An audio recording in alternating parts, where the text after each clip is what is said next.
Buenas, buenas, bienvenido al quinto capítulo de nuestro webcast creativo Cómo preparar sermones. Si todavía no viste alguno de los 4 videos anteriores, te los dejo por acá arriba. Y si ya los viste, ponete cómodo y vamos con nuestro último tema. El tema 5, el tema de hoy, es aprendiendo a concluir el sermón. Estábamos viendo la estructura visible del sermón en los 2 videos anteriores, ya vimos la introducción, vimos el desarrollo y ahora nos toca ver la conclusión. Acá lo que hice fue ponerles más o menos un esquemita de cómo sería cómo se vería la estructura visible del sermón en una hoja. Lo primero que vamos a tener es el título arriba, luego el texto, la referencia bíblica, ahí viene la introducción que tiene sus 7 pasos que ya los estudiamos, después está el desarrollo con sus diferentes divisiones que también las estudiamos en el video anterior y hoy vamos a estudiar cómo preparar la conclusión que tiene 3 pasos, la recapitulación, la aplicación y el llamado. La conclusión es el ataque final a la fortaleza de la voluntad de los oyentes. A lo largo de todo el sermón vinimos presentándoles la verdad bíblica y este es el momento para pedirles que se rindan, no ante nosotros, sino a los pies de Cristo. Hay algunas características que debe tener una buena conclusión. Es el broche de oro del mensaje, o como diríamos comúnmente, es la frutilla del postre. Por eso tiene que ser especial y estar bien preparada. Obviamente tiene que haber una relación con el resto del tema, no puede estar totalmente separado de lo que veníamos hablando. Tiene que ser clara y concreta, es un buen momento para repetir la proposición, que es esa frase breve que resume toda la enseñanza principal del sermón, para que les quede grabada en la mente. Tiene que ser breve y al punto, pero no abrupta. Y también es un momento solemne. En el momento de la conclusión se produce una conexión especial entre el predicador y los oyentes que es fruto del trabajo del Espíritu Santo. La conclusión debe estar preparada cuidadosamente y preparada de antemano.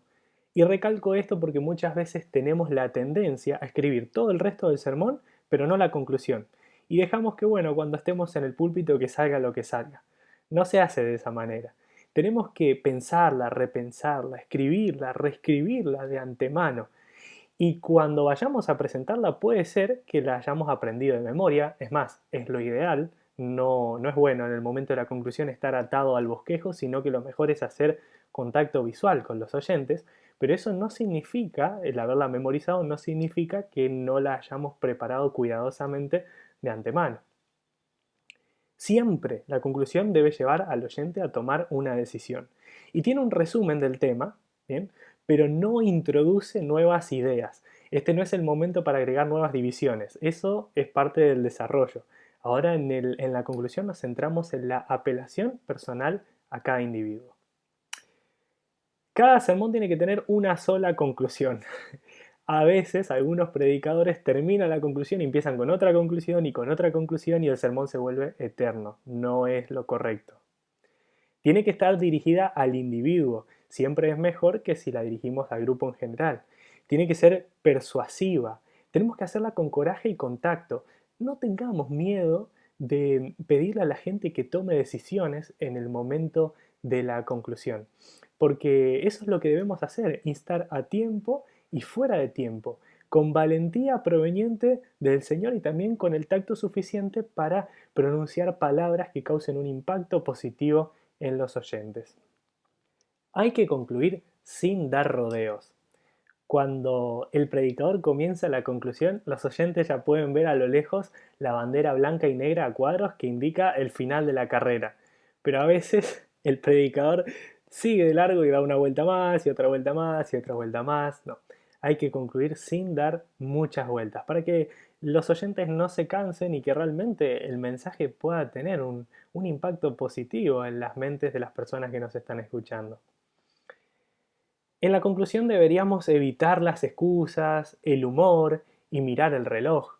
El humor hay que evitarlo porque es un momento tan especial y solemne, un momento que apunta a la mente, a la razón, pero también a los sentimientos, que el humor por ahí lo que hace es disolver ese ambiente que se crea, que es un ambiente propicio para que las personas puedan tomar buenas decisiones.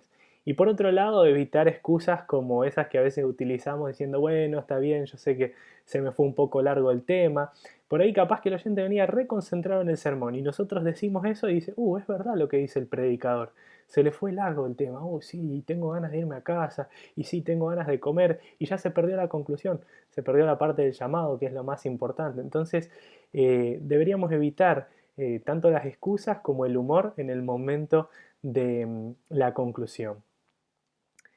Lo más importante es hacer la conclusión tanto cuando la redactamos como cuando la predicamos, dependiendo enteramente del Espíritu Santo.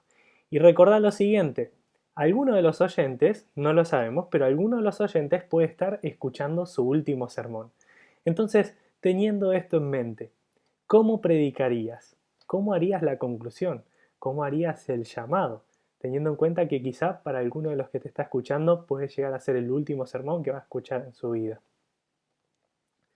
Vamos entonces ahora sí a analizar cada una de las partes de la conclusión. La primera dijimos que es la recapitulación.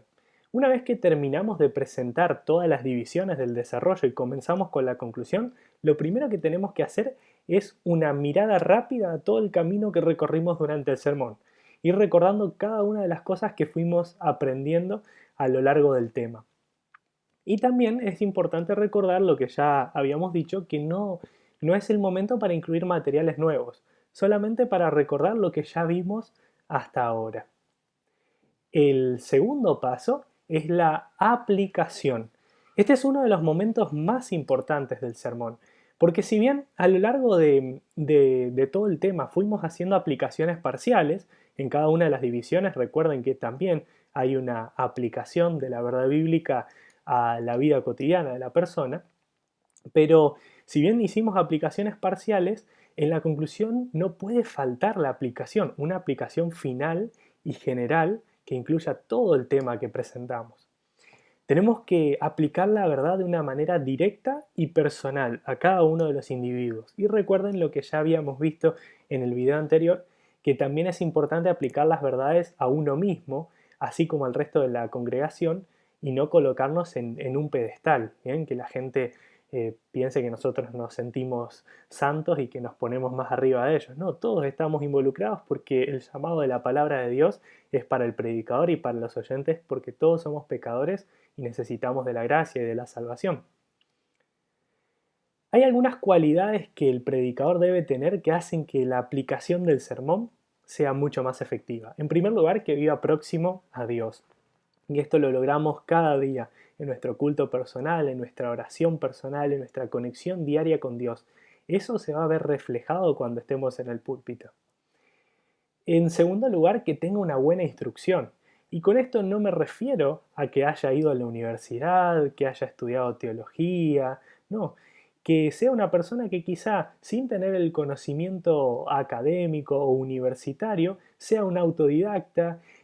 Tenemos que aprender a buscar información, a leer, no solamente por obtener un título o un certificado, en este caso de haber realizado un curso de preparación de sermones, sino para enriquecer nuestro conocimiento de la palabra de Dios. Por eso es importante leer mucho, ¿bien? A la hora de tener una buena instrucción es importante leer mucho. En primer lugar, la palabra de Dios y después cualquier otro material que nos ayude a ampliar y solidificar nuestro conocimiento sobre la Biblia. También tenemos que tener conocimiento de la naturaleza humana. No podemos conocer solamente nuestra propia realidad, tenemos que conocer también la realidad de aquellos que nos rodean, los diferentes tipos de realidades que una persona puede vivir, los sentimientos que puede experimentar, las emociones que tiene.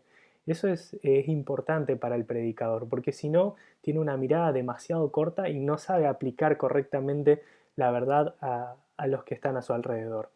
Por eso es importante que esté familiarizado con la realidad específica de su congregación o la iglesia o el auditorio al que le va a estar hablando. Y esto también es importante, el predicador debe hablar con naturalidad. No es bueno para nada tratar de imitar la voz o los gestos de algún otro predicador famoso, si no es algo que nos salga naturalmente. Tenemos que predicar como nosotros somos, como nosotros hablaríamos en una charla normal. Porque cuando el predicador habla en un tono demasiado forzado o tratando de imitar a otra persona, se nota. y eso impacta negativamente en el mensaje. La aplicación es el momento de dar pertinencia a la verdad, de mostrarle a la gente que la Biblia realmente es útil para sus problemas actuales y reales. Por eso, para dar pertinencia a la verdad, podemos utilizar la imaginación, de tal manera que cuando narramos historias de la Biblia, podamos darle vida a esas historias y a esos personajes. También podemos emplear ilustraciones que le muestren a la gente cómo aplicar la verdad en el ambiente cotidiano, es decir, tomamos situaciones del día a día y les mostramos cómo el mensaje que estamos predicando se puede utilizar o se puede emplear en esas situaciones. Algo que es importante es extraer del texto principios universales que sean aplicables en todo tiempo. Por ejemplo, tomamos el Salmo 23, Jehová es mi pastor, nada me faltará, y de ese versículo 1, una verdad universal que sea aplicable a todos en todo tiempo, es que el ser humano puede encontrar en Dios un guía y un guardián fiel. ¿Bien? Entonces ya le damos a la gente esa idea de que Dios está ahí para cuidarnos, para protegernos y para guiarnos. Esa es la verdad universal que extraemos de el Salmo 23.1.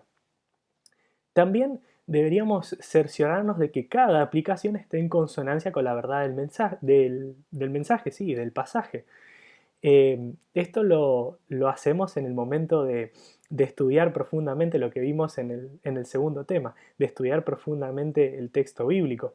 Pero en el momento de aplicarlo en la conclusión tenemos que cerciorarnos también de que lo que vayamos a presentarle a la gente en la aplicación realmente coincida con lo que nosotros estudiamos y profundizamos ya en el texto bíblico. Requiere de mucho estudio profundo.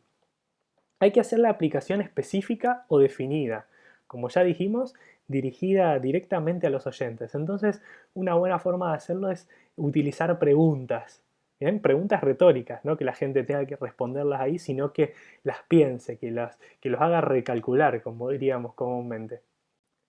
También es importante relacionar la verdad con los tiempos actuales. Si bien no es correcto que el predicador entre en temas de política o temas que no sean propios del púlpito cuando está predicando, no puede predicar o vivir ajeno a la realidad que lo rodea. ¿Bien?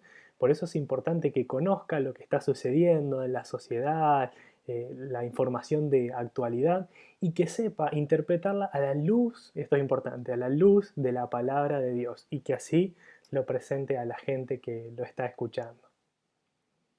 Y el tercer paso entonces de la conclusión es el llamado. Recuerden que cuando vimos la definición de predicación, vimos que el propósito de la predicación era persuadir para salvación. Así que en el momento del llamado es súper importante recordar este propósito de la predicación, persuadir para salvación.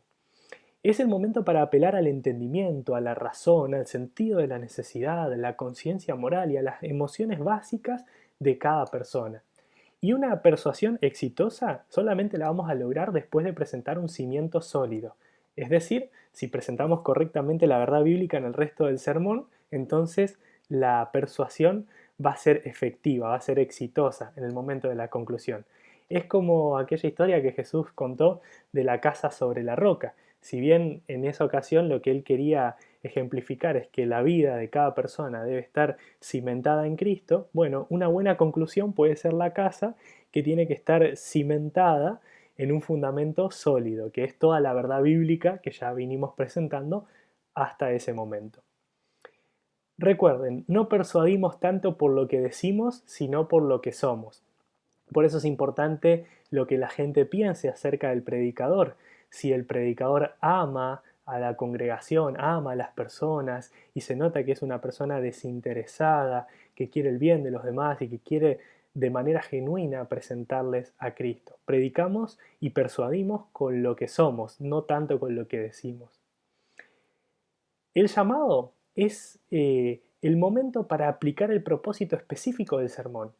Si recuerdan de los videos anteriores dijimos que el propósito específico es aquello que queremos lograr en los oyentes. Bueno, este es el momento para aplicarlo, el momento del llamado, donde nosotros vamos y directamente le decimos a los oyentes, bueno, esto es lo que Dios nos está pidiendo que hagamos hoy.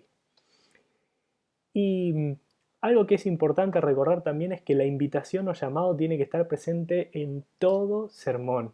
no existe un sermón sin llamado, es solamente una disertación, una presentación, pero no es un sermón si no tiene un llamado, si no tiene una invitación. Hay diferentes tipos de llamado. Hay dos grandes clases que son sin manifestación externa, cuando simplemente hacemos el llamado y dejamos que la persona tome una decisión en su mente. Y por otro lado están los llamados que tienen manifestación externa. Por ejemplo, podemos pedir a las personas que levanten su mano para expresar su decisión, que se pongan de pie. En algunos casos puede incluir que también cuenten su testimonio, que pasen al frente, que se arrodillen, que marquen su decisión en alguna tarjeta que se les dio previamente. Son algunas de las formas en las que podemos hacer un llamado. Es variado y el predicador los va a ir usando dependiendo el tipo de sermón y los objetivos que tenga con su público. Y de esta manera finalizamos con nuestro webcast creativo Cómo preparar sermones. Recordá que acá abajo en la descripción del video vas a tener un link para poder hacer una autoevaluación del contenido de este video. Quiero invitarte a que puedas poner en práctica todo lo que hemos aprendido y que muchas personas puedan verse beneficiadas por tus predicaciones. Recordá que más importante que toda la técnica para preparar un sermón es nuestra consagración a Dios. Es Él quien persuade, es Él quien convence, es Él quien puede salvar a las personas. Nuestro trabajo como predicadores consiste simplemente en llevar a esas personas a los pies del Salvador. Que el Señor te bendiga.